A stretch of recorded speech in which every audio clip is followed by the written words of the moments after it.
imani, na imani huja kwa neno la Kristo litokalo katika kinywa cha Mungu. Bwana Yesu asifiwe sana. Ni kwa nguvu ya Roho. Bwana Yesu asifiwe sana. Ni kwa nguvu ya nini? Ni kwa nguvu ya nini? Punga mkono wako, sema amen. Sema hallelujah. Sema amen. Sema hallelujah. Bwana Yesu asifiwe. Bwana Yesu asifiwe.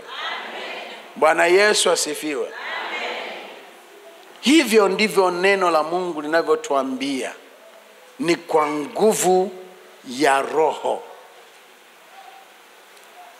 Kwa hiyo unahitaji uvumilivu na unahitaji imani.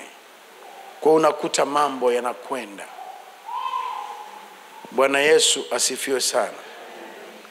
Bwana Yesu asifiwe. Kwa hiyo hivyo ndivyo neno la Mungu linavyozungumza. Usiogope. Mambo yanavyokuja tofauti, usiogope. Mabadiliko ya ofisini, usiogope.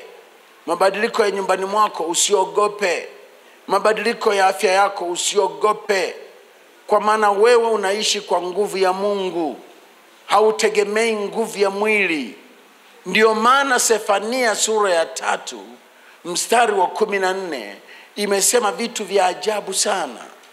Anasema, imba, shangilia, binti Sayuni.